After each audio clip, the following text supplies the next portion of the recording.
So it's been an exciting, I'd say, last 4 days here in West Palm. The meetings were really good. I thought they were productive from a football and business and operational standpoint. It always is a blessing to be able to coalesce around the National Football League. Is just a reminder of how blessed we are to work in this fantastic league under Commissioner Goodell's leadership. So it's always good. It's a special time, and I miss the days when my kids were younger and Greta and I could bring the kids, and now that they've grown older. But it's good to see the next generation of young people running through the halls and enjoying life. So I'm here, and I appreciate you all staying over and spending some time with us today. So I'm sure you have a lot of questions, but I thought the meetings were really good.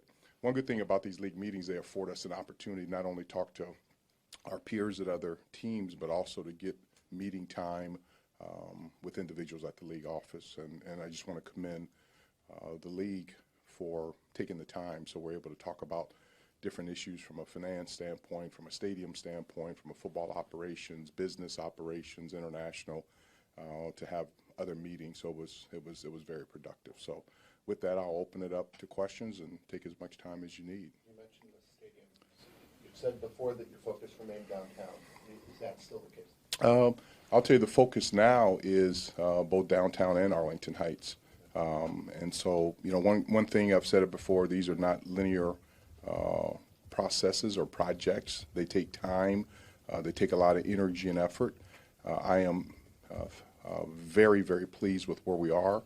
I think we collectively as a group are where we thought we would be. I know specifically I'm where I thought we would be at this point in time. We just finished Q1 last night, starting Q2 now. The pace will definitely pick up, and we're fortunate to have optionality. And as I said, downtown from a museum campus standpoint, there's been some discussion about the Michael Reese site, but then also Arlington Heights is I keep going back to it. It's an absolutely fantastic piece of land. I think George and his family had a hefty workout this morning, so I'm still trying to cool down. Aaron, can you cool down a little bit in here? For having the foresight, the McCaskey family, led by George, to have the foresight to purchase that land in Arlington Heights, but to be able to find 326 acres that close to a wonderful city is difficult to do. I don't know if it exists anywhere in the country. And so where we are right now with both the museum campus, downtown, and especially Arlington, is that we're really getting serious about the feasibility studies. And so we're doing traffic studies, not only for Arlington Heights, because we have to be sensitive to the surrounding communities, but also to the surrounding communities, and feasibility studies, financial feasibility studies. You know, as you all are aware, our financial markets are settling in. I mean, they're moving around, and so every single day we're looking at the cost of raw materials to build a stadium, what steel costs, how that's coming along, and then the financial markets, because what you have to do is you get these deals structured, and then it comes down simultaneously is to make sure you put the capital stack together that it makes financial sense. And so we've been working on that. So I feel really good with the options downtown, and then especially with Arlington Heights. They had the mayoral election last night, and so we have a new mayor in Arlington Heights. I want to commend Mayor Hayes. His service for so many years has just been extraordinary, and he's a great leader. And so I'm happy he gets a chance to kind of even move on to the next part of his life and his career with his family. But the new mayor, now Mayor Tenalia, it will be good to welcome, and so it was good to see that he won last night, and I did call him and leave him a voicemail message. I'm sure he was busy, and we'll look forward to getting a chance to meet with him sometime when his schedule permits. How does some of the factors that put Arlington Heights back on the table? Maybe some of the factors with the city moving you back to Arlington Heights? Yeah, I think, you know, as you know, and fortunately, I have to look back to go forward. I mean, we had this very similar type of process in Minnesota. I mean, when you start this journey, one of the things that I promised George when I came on to the Bears was you can't go into these deals with your mind made up. You know, you need to have a direction and to be very focused and detailed, but you can't go and say, well, this is where it's going to be. And so one thing about Arlington Heights, as I said, I always try to look for the positive elements and to have that beautiful piece of land that has the great topography. You can actually see downtown, from there. To have the, Salt Creek that runs in between it is almost split equally from an acreage standpoint. And you think about the Metro stops. I mean, it has a Arlington Park location there. So I would just say it's still, making sure that we're being diligent because this is the Chicago Bears have never had their own stadium. I mean, you think in 105-year, history. And so this is a critical decision. These buildings last for 40 or plus years.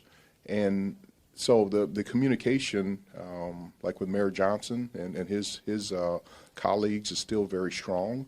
And but they're different locations. You think about the museum campus, there would be a small, mixed use development there, but the infrastructure is tight. I still will say it is there is no more beautiful piece of land in the world, to have that as beautiful as Lake Michigan is, to have that right near a stadium. But you have to look at all the pluses and minuses there. You look at Michael Reese, it's a great historical community from a Bronzeville standpoint, the Michael Reese Hospital, but the site is narrow. It's a narrow site. It abuts train tracks, and we always have to look from a safety standpoint, which is critically important. Arlington Heights is unique. I don't think there's another piece of land like this in the world. Because the biggest thing for me is I represent the family's interests. I not only look at this generation, but I really say it, and I seriously mean it, like this is a decision that will impact this franchise for the next 100 years. And the biggest thing that my focus will continue to be on is the fan experience. And you look at the impact of take the Super Bowl, for example. You look at the impact that it had 2 years ago in Las Vegas. Not only the economic, but the operation and business. And then you look at the impact in New Orleans, and you look at what's planning in San Francisco. So I think Arlington Heights, what makes that, intriguing, there's a lot of work left to be done. I mean, obviously it's still not done because we still are working with the city of Chicago. But it is to now that we can get into economic feasibility, transportation feasibility, ingress and egress. How do people get in and out of the site? What else will be there to be a mixed-use development with hotels and restaurants, other sporting events, potentially housing, but we also need to be sensitive to the surrounding communities. Do you have a sense that the state will be more willing to work with you on Arlington Heights as opposed to downtown Arlington? I can't answer that. I think what I have a sense to is I trust Governor Pritzker implicitly. I trust, the Speaker of the House and Chris Welch. I trust Don Harmon, who's the President of the Senate. I trust our political leaders. They have difficult jobs. We're in a climate in our world right now where, there are people who are focused on, where their kids are going to eat their next meal and housing, all those different things. And that's one of the reasons why I'm excited about this stadium project, because with the support and guidance of the McCaskey family, this will be more than a building where people will come and watch sporting events and concerts and wrestling matches and boxing matches and all that. It will hopefully be an opportunity for us to amplify the community. And I've said it publicly before, I want this to be a place, and not only the place, but the impetus to help young people to be able to go to school, to help veterans. There are things that we can do with the partners that will be involved. So I have faith in our political leaders, and I think at the appropriate time, that's why these next 3 to 6 months are critically important, that we'll be able to figure out the right thing to do for the Chicagoland area in the state of Illinois. One of the initial obstacles in Arlington Heights were the tax dynamics. Yes. Over the last year, what specifics have you gleaned onto that have made that a more palatable operation and dynamics for this project? Well, one, we were able to, thanks for asking that question, get a memorandum of understanding with the school board and the political officials. We still have a long way to go. I mean, I think the biggest things at Arlington Heights, any location for the stadium, will always be tax certainty. That's critically important. We are always focused on being great corporate citizens. We want to pay taxes. We just want to make sure that they're rational and reasonable, and they're not exorbitant, and they're not raised at some point in time in the future. So we have some certainty of a limited period of time from some certainty, but we're working on and making sure that we can get long-term certainty. The other thing on all these stadium projects, whether it's the museum campus, the Michael Reese site, and we haven't received a formal financial package on that, but especially Arlington Heights, is the infrastructure. And one thing to be clear about, we're not looking for any public subsidies from a stadium construction standpoint. Where we need assistance would be from an infrastructure standpoint, and that's just roads and sewers and highways and transportation, back to not only the fan experience but the surrounding communities, to make sure from an infrastructure standpoint. So those are our two main focuses. So we've made some progress with Arlington Heights on the taxes, but we still have something to figure out from that standpoint. In I'm London, gonna come back to you. that George had mentioned, and the couple of dates I want to reference with this, there was a veto session in November, Mm-hmm. a lame duck session in January, and then a spring session where you would need to have some enabling legislation in order for the Chicago, for the museum campus project to move forward. Do you anticipate that you will get that sort of legislation to work in the Bears' favor from the state in this spring session, or is that all up in the air? No, I think George was exactly right. I mean, until it's done, it's not done. And so, we still have a couple months, in the session. I know they're working hard in Springfield. So what George said in London still holds true. And we're working with our internal leaders from a political standpoint to see what that actually means. I think as we enter this second quarter, we'll have more clarity.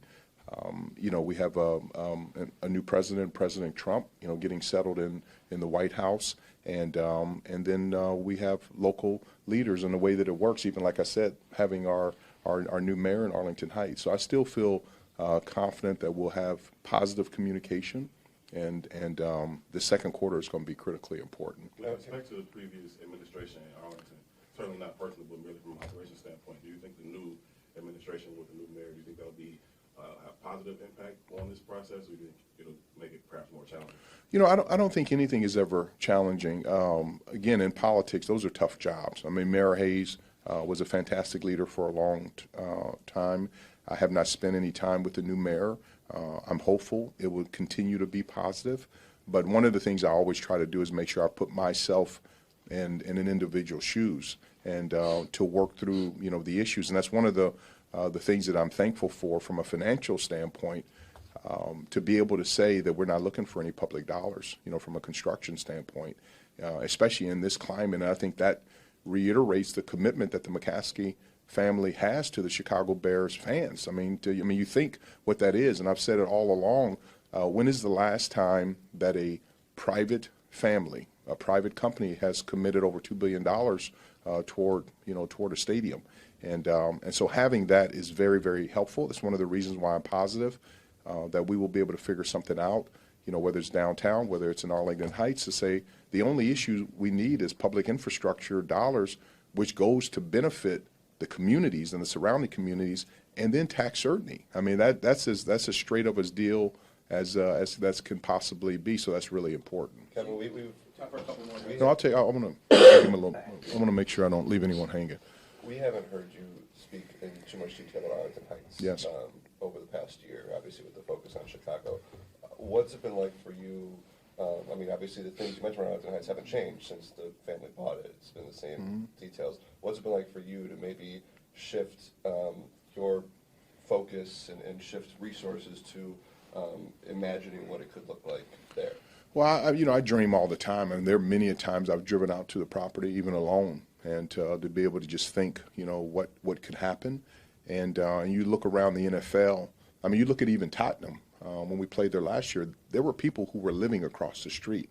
And then when you start thinking to be able to build a world-class fixed-roof stadium to host Chicago Bears games, college football games, Big Ten championship games, Final Fours, Super Bowls, to be able to bid for a Super Bowl, WWE, UFC, I mean, boxing matches, concerts, all of those different things, the economic value that would bring to our community is astronomical. It doesn't exist anywhere in the world. And then you start weaving in mixed-use development, hotel, housing, restaurants. From a mixed-use standpoint, it does really create a destination for the state of Illinois, which is critically important. And both downtown and Arlington Heights are both in Cook County, which is good, which I think is important to understand. So yeah, I dream a lot about it, the legacy that will be created for the Chicago Bears. Our fans deserve a world-class transformative game day experience, and we'll be able to do it here. Kevin, so you still think it's realistic to get shovels in the ground this year? Yes, my goal still remains to be able to, to move dirt around in 2025, which is important. And, because there's a lot of pre-construction work that needs to go into these projects, whether you're at the museum campus, Michael Reese, or downtown, to get things, ready to go. And so we're only 1/4 of the way through the year. The actual stadium, like, where are those plans? Are they pretty much Yes. almost finalized Yes, regardless of the yeah. location? One of the things that we tried to do, a couple things we did. One, we were provided the resources with George and his family to make sure that Arlington Heights, that we continued that process. So as you all know, the grandstands have been, taken down. All remediation has been done. The site is pad ready.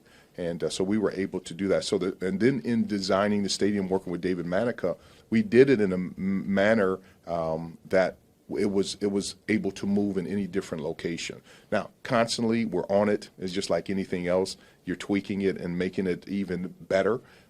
But it's in a position, we're at schematic design, where we are over 50%, done. So we've made really good process, and progress. It's beautiful.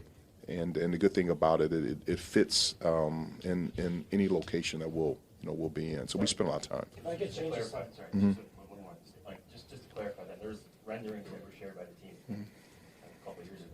Are you still using those, or are you? A couple of years ago, I wasn't here, so I haven't. Last year. Oh, last year, That's yeah, what last year, I'm sorry, yeah. and Yeah, it looks similar to that, I mean, yes, but we've been able to hone internally from a fan experience standpoint. With the tax settlement that Arlington Heights pushed through in December of 2024, how much did that make the Arlington site more of a viable option, knowing that they unanimously? I mean, I think that was, because these projects are so complex and so difficult, they're literally virtually impossible to do if you don't have all hands on deck and everyone committed. Even if you have that, they're difficult. And so that was important to see the focus on it. If I could change the subject for just 1 second. Has Ryan Poles been given a contract extension, and if not, are there plans to do so in the near future? As you know, we don't talk about our Yeah. contracts here. One thing I will say about Ryan and Coach, everything that we had hoped that we would have from a working relationship, we've seen it. Coach is exactly who we had hoped that he would be. Their relationship is exactly, and I would say it's far exceeded even what we could have imagined. They work well together. I think you all have seen it. And as we enter into this offseason, we are incredibly excited just to see the players come in. They'll be back in the building next week, which is great. So having Coach Johnson and Ryan Poles work together, and we still have the draft to go. As you can see, they fortified our roster, with trades and during free agency, which is outstanding. And one thing I want to thank our fans. I just looked at the statistics right before I walked in the room, and we have a renewal rate of 96.3% for our season tickets, which is phenomenal. And what that shows is the support that our fans have been. We have the best fans in all of professional sports, and I'm just grateful for that. And I'm looking forward to be able to put a really good product on the field this year, and then to have your general manager and your head football coach, together and not agree on everything. We don't agree, and that's one thing I appreciate about the environment George has created, that we can respectfully agree to disagree, but we work through it. But to have those two men together and the staff that they've built, it's not only them, but Ryan's staff and also Coach Johnson's staff gives me a lot of hope and positivity as we go into the season. You mentioned, go ahead. Is there a benefit to having their tenures aligned to be contractually bound to the team for a similar amount of time? Like, do you see benefits in that? I look at it a little bit different. I think I see benefits in them aligned as people, really. Because as a, from a contract standpoint, I was kind of raised during my legal career that someone said if you have to go back and look at a contract the day after you sign it, you probably have the wrong relationship. It comes down to a relationship. So the contract part is the easy part. I'm just glad that they are two type A alpha strong men who have strong opinions, but are collaborative and have worked well together. And I'm looking forward, one, to see it pay dividends in the draft, but then to see it pay dividends in the season. You've mentioned the Michael Reese site a couple times. You guys own the land in Arlington Heights. You presented drawings for the lakefront, is it safe to characterize Michael Reese as kind of third in line here in terms of your priorities? Well, I just only raise it as that someone had released some renderings in it, so that's the only reason why I raise it. So I look at just from downtown standpoint because it's a site downtown, but the primary focus is to make sure it's downtown or Arlington Heights, and I would say, you know, museum campus because of the time that we've spent. We don't have a formal proposal on Michael Reese, but I just raise it because it's been raised before. I have a question on the costs of the stadium. There seems to be weekly fluctuation with tariff costs, nationally, internationally. How do you monitor those, and how do those impact Yeah. this project? You monitor them very carefully, and it impacts it substantially. And so that's why it's critically important. We have the design done. We're putting together the capital stack to make sure the sources and uses and the budget is legitimate and aligned, and then start putting the financing together. That's one of the reasons why time is so critically important, because what I don't want to do is to make sure that we do not solidify something this year, and this goes into next year or the following year, and then the money that you think you would have saved by waiting is very uncertain. The sooner we can get a deal done, get on the same page, finish the financing, lock interest rates in, start to build and to go is important. And you see just the impact what has happened from an excitement standpoint in Buffalo. You know, that's out of the ground. And so there's some legitimate, stadium projects. What's going on in Tennessee, those are going to be two exciting places. And then there's a lot of movement across the league, which is great. I mean, you look what's going on in Washington, and there's been some talk about them ending up back at the ORFK site, and when Cleveland is making traction, Jacksonville, it's important to be able to do it. But where we are from a complexity standpoint with the market, yes, that's something that I'm concerned about every single day, but that's why you have to be focused and honed in and to make sure that it's a deal that really does make sense. You've spoken publicly to make it clear that Ryan Poles is leading the football operations. Yes. Here. From the outside looking in, though, it seems like he feels a little bit more empowered throughout this process, especially this offseason. Mm-hmm. Contract aside, is there anything specific you've done to assure him that he's empowered, supported, and actually in charge of this process? I think the biggest thing, and it really, George sets the tone on it, but I know for me is what people want in their careers. They just want transparency, they want honesty, and they want support. I think the thing that we've been able to do is just the communication across the organization is excellent. I can't opine on what it was before I got there because I wasn't there, but I know even how we have our salary cap meetings a couple times a month to bring the finance and accounting department with the football operations. So it was clear, and I think that's one of the reasons why Coach and Ryan and the staffs were able to do so well so quickly is they were organized. We didn't have to go back and say, okay, what's the budget, how much we were due. We were planning, very similar to the way Ryan led the coaching search. I mean, that's the good thing about it. When you have time, you communicate with each other, you respect each other, you can plan, you can do some great things together. Ryan is incredibly bright. He's curious, he's hardworking, and he has a support system around them. And so what I just try to do is to make sure I'm there we meet every day, that I'm there as a resource. I challenge the thought process just to make sure that it's been pressure tested, but I'm there not in a judgmental manner, but in a very positive manner for both Coach and Ryan. And my whole goal every single day, from the moment I wake up after I say my morning prayers, is what can I do today to bring a world champion to Chicago and to our incredible Chicago Bears fans? What can I do to get the stadium built that will transform the franchise for the next 100 years? And then what can I do just from a staffing structure standpoint to make sure that we have the best talent, not only in the NFL, but all the sports? That's what I focus on.